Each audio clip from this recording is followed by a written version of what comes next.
Hello, hi everybody. This is your boy, which is Abantwana, the number one man, Rob Z, but it's Lento. Yes, indeed, I am the darkest bear, baby, and you are watching our show, The Safe Corner, and I'm not going alone, but going along with Intombe Mhlophe.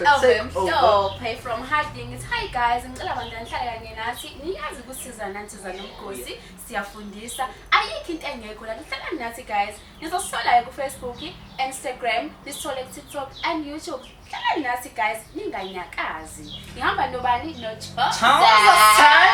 Baby. Hi guys, my name is Tembisa Chomsa Dover, the vlog maker baby, all the way from Basanti, and we are here to educate, to laugh, to gossip, all the trends baby. Abuza kuthina. Yes. What it is. So guys, njengoba bashilo ukuthi umgosi awusali nangephutha. Kubonakale guys umama otholakale ne lona inengubo zesonto enzani into engekho right engekho emthethweni akazi noma ukuthi singabiza kanjani kodwa lokho kubonakale kwenzeka lapho eSouth Africa. Nithi ngalento guys? Akona kuyashisa. Because it's not ukuthi ubonakale egqoke uniform, phela ubonakale in the venue.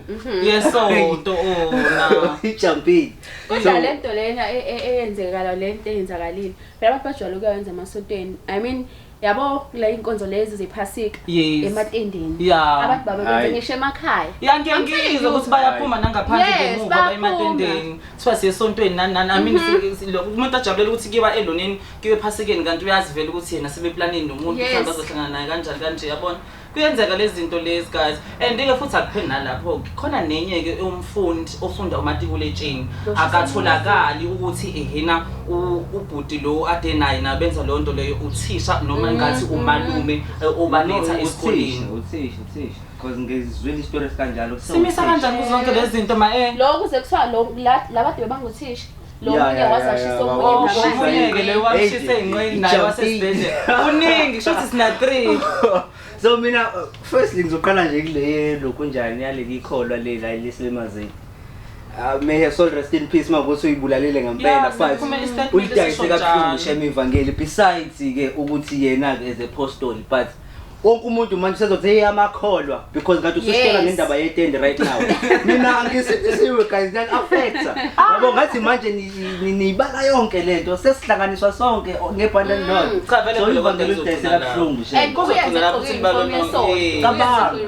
Apostle. Yeah, so apostle. Akusiyona nama St John's. Yey yangithi ayibona lento ukuthi sibala nezinkonzo eziningi manje sesigaxela sibaningi guys apostle ukabute emhlophe kuphela then yawo ama-chef lawa bese nelo nokuba kodwa yibi nalento ethi ayibe Shuthi ama St John's nakona ama-apostoli kodwa phela uzobhanqa konke ke sifana uma kuthiwa yi-room amakholwa le angithi ayibona ke le so going back kule yeyingane guys mina I think uthisha wrong uthathe advantage nje einganeni. Yes bro ngimdala kunawe obvious mangifika kwena ngofike ngikuhlule ngamazwi emva kaloko ngizokugabisela ngezinto oyidingayo. Yes how bakwenza umuntu ahehe ingane phela guys sibe sikhumbule ukuthi ekugcineni nani niyakwazi ukuthi lokho namantombazane kuyenzeka ukuthi ungayi emjideni ngoba naku uthanda yena but uthanda intana. It's a 21st century guys. Ngithi no. Mekuthi ngisho ukuthi unamagama awu100 amangaka ubhuti nana bezithanda kusami not like uthathe advantage. Kodwa mina I blame lo mdala. Yes. Nazo one was blame nazo. Makwenzeka nje akadatshulelwe certificate lo muntu useyilimazile feature yengane. Uyilimazile ngani? Ngoba usazoqhubeka. Akaphuma yena thina abazali bathumela ingane zabo esikoleni lalela guys ba muntu unezingane la muntu uyondla kwakhe so manje uzokondla kanjani mase ungathi ingane yakhe ingakhi mawucabanga lezi afundla yona sisingane phela asiyigunyazi nje le ayibuyisele emthethweni asigunyazi but hlangana Zulu yebo hlangana ujampile hlangana uZulu mase kunje kumele kuhlangana uZulu bafethu. Honestly speaking nje mina ezubhuti omdala mhlambe einganeni zasekhaya because I'm the first born. Yes. Makwenzeka into kanjena ngabe sengazi ngisho house number yakho my brother. Awusevakasheliwe. Awusevakasheliwe. Hayi. Kodwa for sure lezo ngane zi more than 18 which means akazirapanga. Kodwa ngoba mdala uthisha aboma ngabe uthisha usesikoleni wena umzali awukwazi ukuthi usungumzali udlale ngeingane. What if ubezibuka ngaphandle ube behlangana nazo ngaphandle umzali Imawoni uyayivuma angivumi guys cha ukuthi ngizama ukufaka nami ukuthi ngizama ukuyifaka ecathulweni zakhe angisho ukuthi right zathish no awukwazi ukuyifaka ecathulweni kusho ukuthi nawe ungayenza angeke ngizenze lokho uyibuka kanjani isikole ngamanye amehlo awukwazi ukubuka ingane I'm sure guys nazo ziyaqhebheza lezi ngane manje ziveza ngisho i-direct umuntu wesilisa uyaloneka uyabuka izinto lapha khona izinto ezithintakayo so kanjani ngokukaZulu nje if you are still a virgin wena ukwazi ngisho ukuhamba nquni mbazi ngane uthi virgin nika leyo ngane la hayi phela manje Chomza ufuna ngithini yes okay guys uthisha ube wrong bandla kusami ukuthi naye ke agcine ethule emathandeni ingane zigcine seshana sezibekana esibhedlela kodwa nami bandla kusami ingane azizama ukuziphatha kahle zingaziphunzi kubantu abadala kusami i-wrong lo nothisha bekuthi advantage enganeni yes okay it's true because abanye babo actually baphasa ngako lokho hayi because igcina sekuyi-threat ukuthi hayi kushuthi amakusakha ya drop abone noma mami ukuthi ayikho into azoyenza uye high school pho nothi ngisho evava imangake evava ku-right suthi ku-right kuseva kushona ne-lecture ayibo phela evava you are no longer elo ake sinyayizwa le nto babukela ake sinyayizwa yes usuku uyabazi no ngikhondoni into eyirong guys angikhondoni uqala uvikela uthisha manje uyamvikela yimi yamazi wakwenzani wakwenza ngeke saza uJomza mhlawumbe wake wakwenza wakwenza ngenzeni awazi ubonane nothisha nje no ospensa coffee no Chomza akithi siyabonana manje awukazi wafuna hayi guys lo mina yini isikole futhi hayi akazi shami mina because ngifike lapho futhi angikhole nokuthi kuyokufike lapho mina umuntu ngangimhlonipha mewuthisha esikoleni wewuthisha mewuthi mhlambe sizatholana ke endaweni ezinye ezwrong nani ngangiqhubeka nakhona mefika esikoleni ngimqhubeke ngimhloniphe njengothisha so bandla nkosami not mina bandla besikhuluma ngabo futhi labantu besingakhulumi ngabo and another thing engimele sizama ukufocus kuyona as a youth uyilalelisiseke le mhlambe nawe izokusiza because manje mfethu we have a problem whereby abafundi bebuka uthisha ngathi abangani babo or something manje isithunzi sathisha asisekho yes yabo njengaqala mind you ukuba uthisha mfethu umsebenzi o serious kakhulu and umsebenzi kumele ngabe suthathe la phezulu kakhulu e South Africans because look at it ayikho i-career khona engadlulanga esandleni sathisha mawuthatha ukubheka udokotela waqala kuyena uthisha ummeli waqala kuyena uthisha ukuba uthisha it's a very serious career but now we are losing it bafethu we are losing it angifuni nje uqamba manga mfethu ngicela sizame ukubuyisa izithunzi zothisha ngiseyikoleni azizameni ukuhlonipha othisha bafethu ingane zeke nje ukuba uthisha ngamanye and 2000 ngicathi ubheka izenzo la uzokwenza a bit of a impact and futhi namanzi azowakhuluma maka asichazele yabo ungam-introduce mfethu because I don't know much about him all right well I think I know much about him ngemina bandla nkosi yami kodwa angazi noma ngiyamazi so namhlanje we are not 3 as njalo kusibona we are 4 cause namhlanje sine guest which is Bheki Zenzo Maba so the chairperson of SAPS Maran Hill Youth Desk so namhlanje sizobe sinaye ke sizombuza nje few question estruglisha kona is 2 case ngoba niyasho ukuthi thina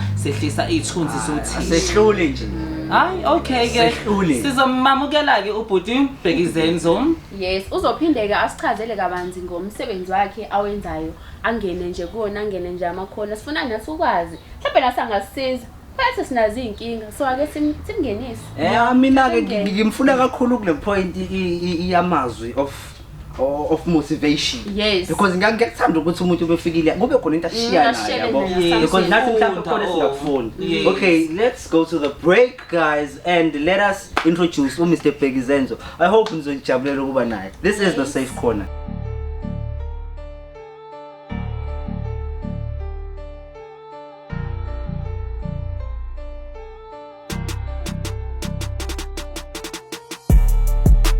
So guys, we are the safe corners. So sesibuyile ke nobhuti Bheki Zenzo Maba so uzosichazela la ade sithi silekha khona. So sesimtholile ke bandla nambu la eceleni kwethu Futhi ibhekizeni ninjani? Sikhona ninjani? Siyaphila nathi. Sikulandile. Sitholile. Sifumene. Sikulanda fresh. Sitholile wena uChepesile. Sikhona nawe namhlanje. Ngithanda ukwazi kangcono futhi ibhekizenzo. No, inkinga yikho. Ngiyajabula nami ukuthi ni-invite ku-platform yenu. Yes. Hopefully sizokwazi nathi ukuthi sikwazi ukuthi sibe nale conversation ngoba ngiyeza ukuthi niyasho ukuthi khona la ngazi ukuthi khona. Kodwa ke ngaphambi ukuthi ngize ngimoshe isikhathi senu nje igama lami nguBhekizenzo wakamabaso. Ngazalelwa eHammersdale. Ngakhulela khona. Ngiqale isikoleni kuthiwa uBhedu ngeze sibuko. Emva kwalowo ngase ngiqala nami ngiphila impilo yokukhula ngabamba amatoho ngase ngingena organization ebizwa ngo-Africa Unite Organization encampasa ngaphansi kwesandla sikasisi uSanelisiwe Ntuli lo wenza kuthiwa yini ukuhaya inganekwane okhozini njalo ngemigqibelo uphethe unalibani yena ke udadewethu owangithola ke loyo wathi hayi vukuvuku wabona ipotential kumina wathi Bhekizenzo akuzame nawe ukuthi uzame ukuphila ngoba ngibona ipotential kuwena njengomuntu omusha. So bengisebenza naye ke lapha eHammersdale saba neoffice kweAfrica Unite sebenze Metropolis Station. Yes. Sathola funding from isonto lase Germany ekuthiwa iMiserio. Sasuka lapho ke eHammersdale sasesiya la e320 no se320 eCathedral khona la eThekwini. Safike sasebenzela khona ke office lethu bekusithiwa iseDennis Hall Center nje kulo ndawo eceleni kwaseCathedral. We've been working there advocating for ama human rights nama rights ama foreigners and our citizens, ama natives. So we worked there for 3 to 4 years. Wow, as office administrator, no civic educator noma facilitator. Because bengifundisa abantu about civic education ama human rights and all those things. Abos engage nabantu abasha njengani kanje. Ngiyazi ukuthi energy inkulu kakhulu. Ngeke ngizokuthola 2K ke futhi. Hayi awezwa share. Ngoba sithembe ukuthi this time so wazi ukuthi sibe ne conversation ezoba meaningful bese sikwazi ukuthi siya phambili. But angigcina ngayo lapho ngokusebenza no-Africa Unite ngiphinde ngasebenza futhi no-Democracy Development Program office labo lila eThekwini. So bayafundisa ke civic education. Into abayenza le organization yafonywa ngo1993 ukwazi ukuthi iphilise idemocracy yethu njengoba bisayintsha nje idemocracy athi ngo1994 la singene khona with democratic dispensation. So from there bakwazi ukuthi bafundise umphakathi ukubaluleka kokuvota nokuthi yindaba kubalekile ukuthi uparticipate ukuholda ugovernment into account. Ungagcini ngokuvota kuphela kodwa kube khona ozokwenza wena ukulandelela ukuthi uhulumeni ngabe uyayenza yini imiso lezi asuka athe uzosenzela zona. Izinto ezikanjalo. I'm also an activator. Activator ke umuntu otrainwe by uACD Activate Change Drivers. So I was trained by Activate Change Drivers. Also ke ngathi sengisebenza emphakathini sisebenza nabantu abasha ngahlangana nama colleagues wami onompilo no Sithembeka safoma iorganization ekuthiwa iFaith and Hope Organization. Sifome ngisazi noma 2020 kodwa lapho nje uqala 2020 ngo2022 kuthe kufika ikhukhula sakwazi ukuassist abantu ila sikwaze ukubonakala nathi ukuthi si-organization ekhona existayo emphakathini ukulekelela abantu kanjalo. Saphinde safoma futhi enye organization ekuthiwa Institute for Mental Liberation ngoba inhloso yethu to promote i-education kubantu abasha sibafundisa ama skills ukwazi ukukhuluma nje ukuyigqaja ngolimi lwesintu isiZulu bese uyigqaja futhi noma ungezoyigqaja kodwa ukwazi ukukhuluma iEnglish ngoba iyini i-medium language angithi manje sihlangana ngayo. So i-medium of communication kubalulekile nje bafethu ukufunda kumuntu oyisandele ukufunda ke bese ngiba involved futhi yabo izinto zomphakathi. Sithe sisanjalo nje ayaqhamuka i-youth desk yathawa into enhle kanje yenzeke emphakathini sicela ukuthi sisondele masihlangana sabantu abasha ke sahlala phansi ngoba siqhamuka kubanye baqhamuka ku-business, abanye baqhamuka kuma NGOs njengami, abanye baqhamuka ku-art. Abo siqhamuka nje kuma structures ahlukene lawa anza umphakathi ukuthi ube lento eyona ube vibrant kanje. So sahlala phansi base create i-forum ekuthiwa i-youth desk ingaphansi kwe-community police forum nayo ke ingaphansi kwani kwe-SAPS Act kusemthethweni nje kufike kube CPF bese siba yisaforum thina as youth desk ukuthi sizochampionana ama-interest abantu abasha ekulweni nobugebengu ne-alcohol and drug abuse and all other sorts ama-social ills lezi ezisiphazamisayo ekutheni sibe abantu abangcono emphakathini yabo. So ngaleyo ndlela-ke sasesihlangana-ke nabafethu abaningi sisebenza nabo, so base be-entrust-ke ngeduty yokuthi ngike ngibalide okwamanje, ngibalida njengo-chairperson futhi wayo i-youth desk ngoba nakwi-Faith and Hope ngu-chairperson, nakwi-Institute for Mental Liberation ngu-chairperson. Angakazi ithini lento yokuba u-chairperson, kodwa ngicabanga ukuthi mhlawumbe ngenzeka ukuthi ilento elidashi ngokuzama ukwamukela i-response. Umuntu omusha kwamukela i-responsibility, they give you chance and then mawuzokwazi ukuhlonipha abantu osebenzisana nabo, they will have the faith in you bese niyabona ukuthi niya kanjani. Izinto lezo wena bhuti ulokhu njani uma basa esile ekhaya leyo responsibility. We as a youth lack irresponsibility too much njengamanje. Siyayibalekela into ene responsibility phakathi. Okay, before I go any further, first sizama ukubonga kuluya sisi lo yaya wasizela wena Nkosiyami ngoba today ngaba sikho nawe and bambalwa kakhulu abantu abakwazi ukwenza le yanto. Umuntu okwazi uku-identify i-potential kumuntu then akwazi ukuyihlumisa. Thanks a lot kusisi mekhona naye ibukile ishow namhlanje. And mase siya kakhulu ke kule irresponsibility nale yokuqoqa i-youth. Ibona maphi amagama ongawasho nje manje kwi-youth njoba kuza i-festive season mhlambe just ukuthi babe responsible mabenza izinto or etc. Umbuzo wakho yazi ngumuntu othanda ukuthi yabona mangabe nginikezwe umsebenzi ekhaya nasi sihlahla ekhaya kunezihlahla ke kunezitshalo mayithuma isihlahla esithiza ngasasifuna faya ukuthi ngisuse empandeni ngoba sisafunakala kodwa mase sasifuna ukuthi sibe khona kodwa sibe enye indlela ukathi angishaya amagatsha ngoba amagatsha wona akhombisa ukuthi simi kanjani asinikeza istructure noma ukuma kwasi shape. So ngizobuyela lana ke the reason ngisho kanje ukuthi izinto zabantu abasha sinenkinga eSouth Africa ezabantu abasha ukuthi abantu abadala sithema ngabe sina njengoba singena kwi democratic dispensation bathi si free. So everything esiyenzayo thina sitshela ukuthi it's about to enjoy affair sibe mnandi sijabule yabo lonto, but lonto inkinga ngoba manje si neglecta izinto eziningi ngalesi sikhathi sithi siyajabula and futhi sijabula irresponsible bese sithola ukulimala silinyazwe na impilo seqe imigomo yabazali sibekelwe yona bese sithola sesisenkingeni yabo. So okokuqala nje into engayisho ukuthi abantu abasha kuzofanele ukuqale sibheke ukuthi i-country yethu imi kanjani nokuthi thina sizibona silaphi nayo yabo ngoba into eyinkinga lento yokuthi umuntu ayibheke yena as individual iyasilimita noma isibuyisela emuva ngoba ukuphumelela kwakho wedwa wena uba nemoto umakhelwane wakho lo edla imbuya ngothi akusizi thina as abantu abasha abamnyama futhi ngoba we are the most vulnerable in our society. Angithi yabo siphila kwi rainbow nation, there are other ethnic groups or other races njengoba uthi mawufika nje uzofaka usayina i-document illegal bekubuza ukuthi are you African, colored, white or Indian. So thina yabona we are very lacking as black people kulawa amanye ama races. So faya ukuthi sibhukame sinyusa amasokisi sibone ukuthi impilo zethu sizenza kanjani, but sinenkinga ukuthi sitshela ukuthi thina si free. Angithi yabona nje ukuze festive nje abantu babhizi bathengana notshwala bathenga yonke lento idakamizwa kulungile ningajabula bafethu, but into enkinga ngalesikhathi nijabule khona ozokhulelwa khona ozoshona khona kwendleko lo abazo hijack imoto khanja ngazo khona abazokuthiwa yini human trafficking. Hambeni ngisho kubazali ngoba niyantshontsha futhi ninjala ngithi phela ukuthi niyo groove nenzani niyosebenzisa nealcohol nibuya seningasaphelele sekuyinkinga yani yesizwe manje. Hayi umzali kuphela kuba umzali uzobiza umakhelwane nomakhelwane kubizwa amaphoyisa sekuyinkinga yethu sonke ngokuba irresponsible kwani kuwena nithi niyajabula nje okwesikhashana yebo lonto.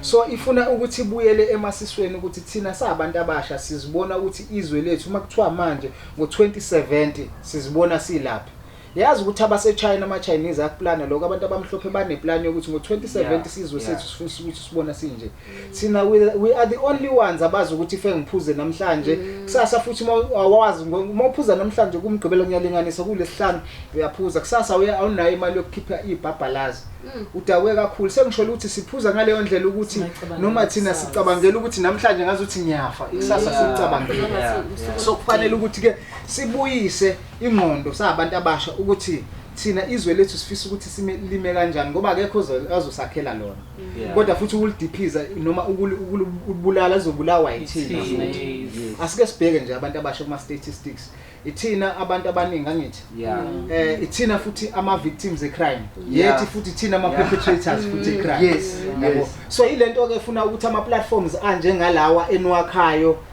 sikwazi ukwavulela abantu abasha nizokwazi ukukhuluma ngalama issues yathi yabona because kwenza lokhu ukuthi umphakathi ukwazi ukufunda nathi sisodwa sikwazi ukuncela komunye nomunye but into engamotivate ngayo nje bafethu please be responsible yabo ngoba njengoba seniba ngaka athi yabona usungale kwa 16 seni heavy sex nina senikwazi ukuthi nithenge alcohol niphuzo alcohol niyadakwa bese nenza nalezi ezinye izinto futhi ezicrossa ama social ills ngoba masudakiwe ubuya awubi ingozi kuwena kuphela ubi ingozi nasesizweni angeke ngikwenzele isibonelo ake kuthiwa wena uyazwana nodade wethu manizwana ngokobudlelwane usudakiwe usumbeka isandla sekufaka ukuthi uboshwe manje wena angithi ayibona career yakho uwedwa nje abazali bakho umphakathi uwodwa ngoba manje abakantombazana basezokubuka kahle ngoba usekubophisile futhi abenza into eright phela ngoba athi uphula umthetho so izinto ngendlela esenza ngayo uthola ukuthi sibabudedengu bese sigcina sesisenkingeni mina ngeke ngipromote ukuthi bafethu asijabuleni into engayipromote nje kubantu abasha isikhathi sokuthi bafethu sifunde khona ngaleso sikhathi phela ukuthi okay we can have fun but ukujabula kwethu thina sijabula singekho soba asikukhumbuli naloko kujabula kwethu yabo kugcina kuyinkinga so kahle kahle injabulo yasiyazi sazi ukudakwa ukudakwa thina sikuthatha sinoma sikinterpret njengenjabulo yabo bese kuba lonke kanti ke sike sabizwa upremier kade ezovula inyanga ukuthi abantu baphephe njengoba sezongena festive season ukhulume nje indaba ye stock theft nokuthi sijabule ngokuphepha ukuthi mangabe siconsume ialcohol sikwenze lokho emakhaya endaweni ezikuma indoors ukuze singa create ama problems more bathole sebekufanele ukuthi amaphoyisa alwe nobugebengu obebengavimbeka obuwenziwe yithina ngobudedengu bokuthi egameni lenjabulo athi ayibolo so we can be responsible bafethu ngalelo langa ke sithinte nje kodwa leyo ukuthi sifuna ukuhamba siye endaweni ethize even uzohamba ekhaya ishoke at least ukuthi uyaphi ngoba niyathanda ukuhamba ukuzula isho hayi manje endaweni ukuthi usho abangani bakho uzohamba nabo noma nizoyenza leyo nto ningakhohlwa futhi ngobani ugcinene nibuya nama unexpected or unplanned pregnancies nisebenzise nama condoms lawa bafethu abakhishwa mahala amanye ayathengwa kuyonisiza ngempela lo ningaloku nikufihla ukuthi niyenza lento ngoba sibona ngeziso bayanda abantu la bazokhalela uhulumeni ngobani ingane engahlelekile ngizokunithisa emva kwalo ngisenayo imali yokuthi kuyondleke ingane emva kwalo sengizokwenza njani first option angifundile anginalutho sengizobamba inkunzi lapha yana ngithi yabo sengibamba lokho ukuyosebenza manje sengicreate icrime ayithi ayibona so zonke lezi zinto athi uyabona ukuthi icrime ayenziwa ayivele yenzeke nje yenziwa indlela thina siyiphatha ngayo futhi nathi siya contribute ekutheni yenze masingabheka iconduct yethu ezabantu abasha ukuthi siphila kanjani emphakathini mhlambe singaba nendlela engcono and I like the fact that uthe uyiqala into yakho wayenza example ngesihlahla and into engiyinotice ngesihlahla nezimpande it's a foundation isihlahla kahle into esibambayo ukuthi ifoundation noma izimpande zingene kanjani enhlabathini so now kumele bafethu ukuthi ifoundation yethu iqine as a youth if I may go kwethu is there any question mhlawumbe nifisa ukuyibuza ubhuti noma ngiqhubeke ngistrike mina into engithanda ukuyibuza bengifuna ukuthi ukuhlehla kancane into engifuna ukuyazi ukuthi uze ungene kulokho sokukona manje waqala kanjani nanokuthi yini yakwenza ukuthi ubone ukuthi ngiyafuna lento ukhona organization lo mentionile ukuthi uze nje ubone ukuthi ngifuna ukungena kulento ngifuna ukuba iphathi yayo ngifuna ukcreate lento yini eqhuqumezela yawasuswa yini yakususa okay ngingathini lento yaqala la yaqala esibuko sezwe ngo 2000 I think it was 2005, because I matriculated in 2007. So what happened is that I had to choose a stream. So ngangifunda u7 ngizongena ka grade 10 ngaphasa kahle. Base bengithatha othisha babona ukuthi I deserve ukuthi ngiye ka physics stream. But ngafika lapha ngathi ukufunda kuthe ngingahambi nje isikhathi bangibuza othisha besibuza ukuthi okay kahle kahle ufuna ukuba yini. Ngangithanda ukuba yilawyer mina umthethwami. So bathi bona ngathi ngingala ka physics ke bengibuza ukuthi ngifunani bathi hey uthanda izinto ezino humanities ngase ngathi hayi ngicela ukuphuma ngeka humanities but ngalesa sikhathi angithi yabo lento ye degradation. So humanities ububukeka inferior kuno physics no commerce even today but ngeke explain some of ezinye izinto okwenza kubukeke kanjalo lokho if you give me time but it's fine. So ngisuke ke ngapha ka physics ngeka humanities ngoba ngangithi ngiyimisele ngokuba yilawyer kahle ukuba yilawyer yami into eyayi drive ngangifisa ukuthi ngilwela amalungelo abanye abantu abangakwazi ukuzilwela because mangizobuyela mina emuva indlela engikhule ngayo isemphakathini indlela izinto eziyizona ngikhuliswe umzali single parent uma wami engikhulisa nogogo ngikhuliswa abantu besifazane. So bengihlezi nginalo ukuthi mangabe abanye bengilwisa ngingakwazi ukuthi ngiyiphendulele ngaze ngajima ukarate umana ubengilwela ke noma ugogo wami bengikhulumela ke ekhaya yabo athi hayi ngithatha hamba ojima ukarate ngase ngiba naleyo nto nami ngifisa ukuthi kukhona engizobalwela beside kubeni yilawyer ngathi ngangizothanda futhi ukuthi ngibe isosha. So ngaleyo ndlela ngaba naleyo nhliziyo yokuthanda ukulwela abanye abantu. Since lapho ke ngazibona lapho ukuthi kahle kahle kusho ukuthi ubizo lami ngoba ngakwazi ukusuka lapha ka physics ngiphase kahle ngicapable kodwa ngafisa ukuthi ngiye kulesi stream esingicabanga ukuthi sizongilidela ezifundweni engizokwazi ukuthi zingi-enablishe ukuthi ngikwazi ukulwela abanye abantu. Ngaleyo ndlela inhliziyo yami yakhula yankulu ekuthandeni abantu. Ingakho Sanelisiwe engithema ngihlangana nayo wabona ukuthi uyakwazi ukukhuluma nabantu and futhi izinto ezenziwa abantu abasha uactive kuzona futhi ngathini unomdla noma unogqozi ngazo. So ngase ebona lapho ukuthi hayi angemnezi ithuba ke from there I never looked back but i-decision yami nje yokuthi ngikwazi ukuthi ngize ngibe kulesi simo lesi kwasuka lapha ngo2005 la nga decide khona ukuthi mina I want to stand for abantu. So I'm a humanitarian yabo. So ngaleyo ndlela ke from there nami ngizama ukuthi ngifunda ama skills ukuyifundisa not ukuthi uzoze uthole certificate mangabe ufunda ukufunda nje a new skill kubaluleke kakhulu. So ngeke ngasebenza umsebenzi we security so bathe bangi-offerisha umsebenzi we security wathi Sanelisiwe no yazi ukuthini ngoba bakunikeza imali engaka la mina kuyena yayincanyana yabo stipend wengiphasona ngoba wengifundisa umsebenzi nani wangithatha sami saye Cape Town saye training sabuye sathi sesuka sa establish i-office kwawukuthi sengithola umsebenzi from there and then yena wa resign ke because wathola ithuba kanali ibali waqhubeka no Africa Unite. We grew the office until sizesithole funding yokuthi siyele. So I've been learning ama skills kubantu abahlukene kuona ifield ye civil society nakuma politicians nasemphakathini nje as a whole because baningi abantu ofunda kubona ukuthi unfortunately angikwazi mase ngifunde kuwena ngibuye ngizokutshela ngithi yazi ngifunde 1 or 2 kade usho kodwa kuloko okusho ngiyakwazi ukufunda bese nami ngi-apply kweyami impilo bese kuyakwazi ukungilekelela la kungilekelela khona yabo.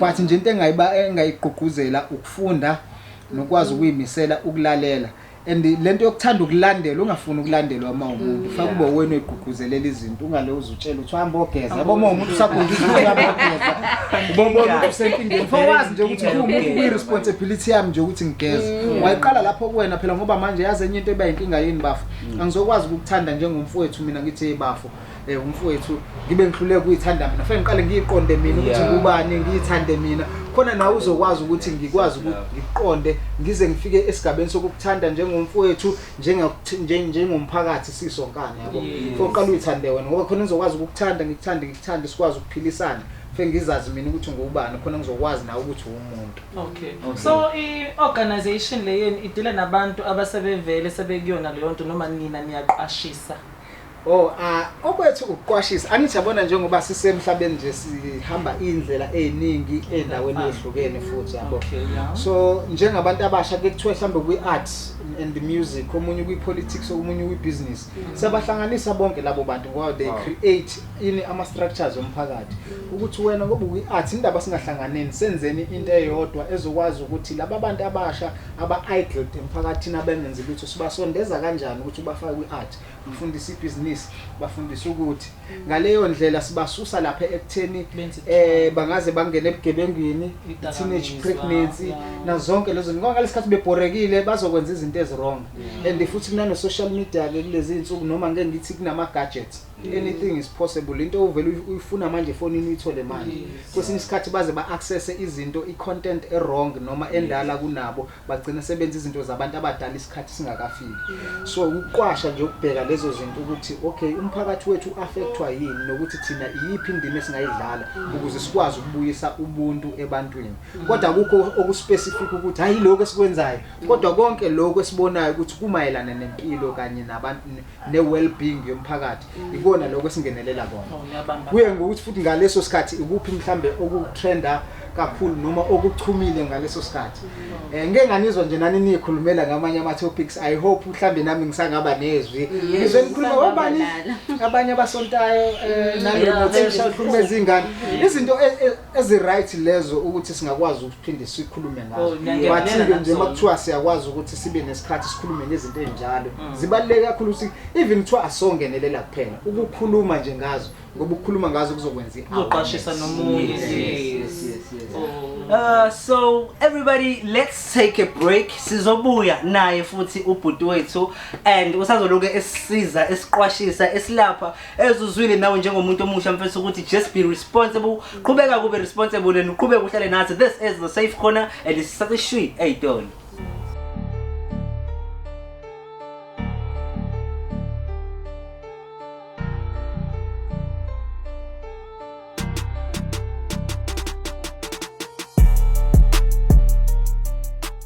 Guys, ke sesibuyile la kwi-podcast yethu i-Safe Corner. So sisakhona imina uCheesy noChomza kanye nesivakashi sethu uMr Mabaso.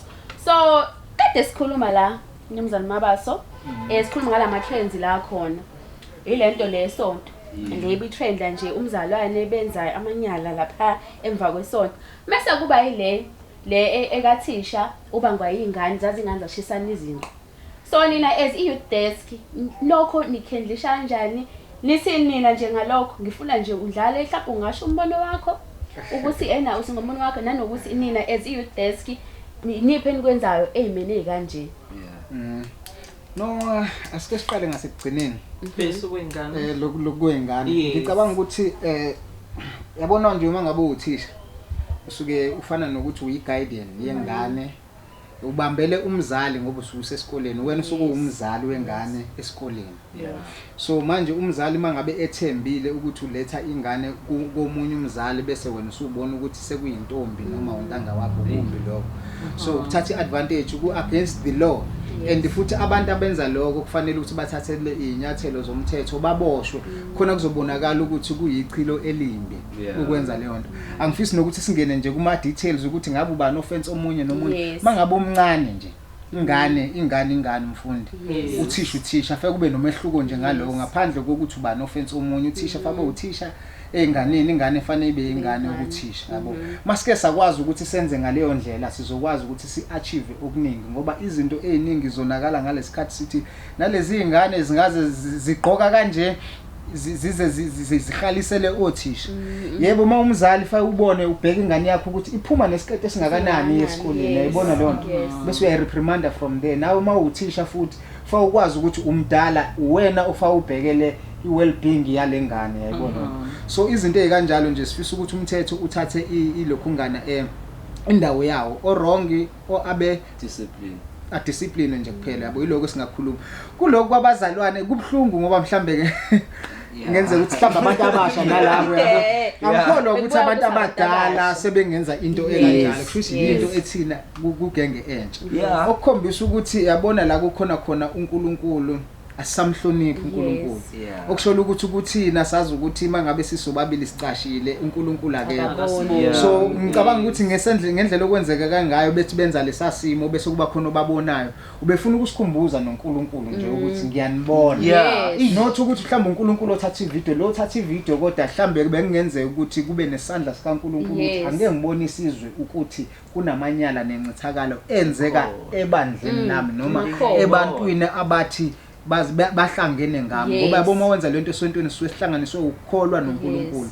so ukwenza izinto ezikanjalo izinto esingayilindele lezo and futhi zingcolisa igama labantu abakholwe ngempela nabeze esontweni ngokuzikhoselwa ayithayibona ukuthi mhlambe let's say nje ekhaya sengithi ngiyacela ukuthi hayi ngicela ukuthi ngiye esontweni kuthiwa hayi ngeke uzuye esontweni wena manje ngoba sekuzoba ukuthi nokuthi nokuthi niyokwenza imikhuba nina lapha ya lifeni yongcolisa amagama ethu ayithayibona buka ke nje leyo nkanuko yesikhashana eyenzekile phakathi kwalabo mhlambe result ekutheni omunye sekuyi defamation of character nje phela mase bekubuka abantu sebethi wena sikwazela ukuthi sekuba kumbi lokho sengenza ukuthi uzuthathe inqumo ezingaphezulu mhlambe abanye abantu mabe befice izimene kanjalo ubone uthola ukuthi omunye usezwe uzuyayibulala noma enze izinto ezirong athi uyayibona depression useyalinyazwa ilezo zinto ezikanjalo so kubalekile bafethu kodwa yonke lento nje it goes back to irresponsibility. We have to be responsible. Athi yabo bahambe beyesontweni bona bakhohle ukuthi esontweni kukhonza uNkulunkulu bakhumbula izinto zomhlaba ezisenyameni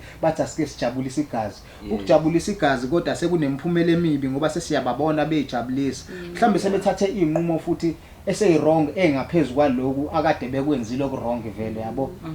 Ngisho sekuthiwa ke angisezobala ukuthi isonto lakho noma isonto likabani engabe kuthiwa kwenzeke leyo nto kodwa iyasiqwashisa ukuthi endlini zokukholwa kungenze ukuthi kunezinto ezikanje and abantu abangakholwa sebezosizakala ngokuthi bukanele abantu emithini bayakholwa njengoba besuke behamba basuke beyokwenza lento yabo sungcolise sebengcolisele igama labantu abaningi ngobudedengu bawo so yathi yabona ukuthi imphumela manje sekuyimphumela emkhulu kanjani ngento nje encane kuhluleke ukuyibamba nokuba responsible. I would say ukuthi ekugcineni lento le uma umzalwane nje ukholwa just keep it in mind and have it ukuthi okay njoba nginyathela la I'm defining ivangeli engilihlunyezwe esontweni lami yabo njoba ngenze senze sukuthi mina njengamanje ngirepresenta laba abazalwane le ukuthi yona yipi ifoundation abanginika yona njengamanje yabo so now as a youth I see ukuthi we are lacking irresponsibility kakhulu mabazo because irresponsibility asinayo. Thina isikhathi esiningi yabona abantu abashi kakhulukazi bazi ukuthi banama rights yabo mangambuza nje ama rights athi namalungelo kodwa mase uhlala kahle naye phansi unaliphi ilungelo kubuye kubona ukuthi akalazi kodwa uyazi ukuthi unamalungelo angiyiphathi ke irresponsibility lento ebalekile ngoba phela yabo ngalesikhathi sipractice sithi namalungelo first kumbulo futhi ukuthi qhamuka nani neresponsibility awuma uthi unelungelo lokufunda irresponsibility yakho ukuthi ufundeke masibukile ukuthi uyofunda ngithi neresponsibility yani yokudla wena mawusudlile washa isitsho odla ngaso ngoba phela umzala ngithi usekuphekelile ukudla irresponsibility yakho ukuthi udle ufidwe njengengane angithi usufidiwe washa izitsho now iba nalengxenye oyidlalayo ukuze ubone ukuthi you are contributing to the entire or to the whole. So this is going back actually now okay mawukuthi khona into oyiexpectile it's your responsibility ukuthi lezo zinto uma usuyithola uyihandlisha kanjani because ekugcineni sonke masenza into a certain thing so ke siyenza ngeintention eright akekho umuntu othi okay yabona manje halela ukona ngiyawubona hamba yokona usuke eyenza ngeperspective ukuthi okay lapha yangilendele ukuthola ama results aright that's where we lack asikwazi ukuhlukanisa phakathi kwa right no wrong ekubeni sesikhulile manje yazi ukubonakala lapho ukuthi asikwazi ukuhlukanisa phakathi kwa right no wrong iqala lento la esikoleni othisha bayafundisa khona ama needs khona nama wants so lento yama needs nama wants bafethi kanje uyazi ukuthi ungathola umsebenzi wena namhlanje let's say uzokhokhela 5000 usuke kulo msebenzi loyo uhamba uthenga amateki a4000 kusafanele ukuthi udle inyanga yonke ugibele inyanga yonke uyasicabangela nje mawenza kanjalo ngoba ukwazi ukuhlukanisa into eyisidingo nento oyifunayo ayithi ayibona lonto awunqeni ukuthi sigqoke igama lomuntu engamazi nokuthi owalapha kuthiwa walapha waseGermany Louis Vuitton noma nezinto ehlanganisa abantu kodwa azina value eziletha empilweni yethu usuhlulo wena ukuthi ugqoke izinto nangumfowenu omaziyo ukuthi uyathunga lapha uhamba ugqoka lezo zinto ezokwazi ukuthi senze kanje so masike sakwazi ukuhlukanisa lezi zinto ezithi ama-needs nama-wants unfortunately ukuthi mhlambe ngenze i-example ngaleyo lokhungana but ziningi izinto ezingakhombisa abafethu ukuthi siyadinga ukuhlukanisa into eyisidingo nento esiyifunayo nje ngoba lokho kuholela ekutheni esikufunayo sizokuthola kanjani. Siyabonga futhi Mabaso ukuthi usivakashele sithemba ukuthi ke nomlaleli naye ubonile kuningi akuzwile kuningi akufundile nami ke ngifundile okuningi bakuyithi bandla kunezinto engibonile ukuthi kumele ngiqhubeke ngizenze kumele ngiqhubeke ngingasazenzi lokho ke sikuze ke na kuBhuti Mabaso siyabonga kakhulu Bhuti Mabaso ukuba nawe kube intokozo kakhulu kuthina sifunde a lot today. So besicela ukuvalelisa ke bandla kwi broadcast yethu which is Safe Corner.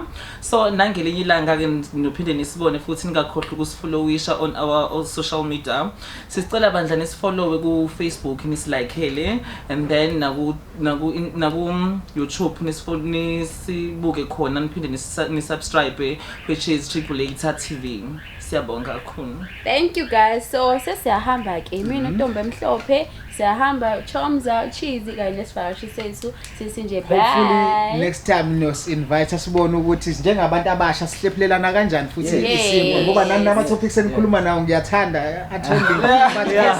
Okay everybody, this is the Safe Corner and ubuhleli naye ke uChizo bantwana the number 1 mal Rosie bari jamnonze lento ngingahambi ke ngedwa ngihamba nentombi emhlophe noChomza nobhuti wethu uBhuti Mabaso and usize kakhulu wasilapha nasemphefumuleni wasilapha nasenyameni guys. I hope nonke nisuke la ni fit ningakhohlwa ukwenza njalo kuona wonke ama digital platforms just search the Safe Corner ku YouTube Triple8 Media TV on TikTok usithola yonke indawo subscribe ulike makumele ushare ne comment mawuzokwazi mfethu. This is the Safe Corner and we will see you next time, same place and same time. Thank you.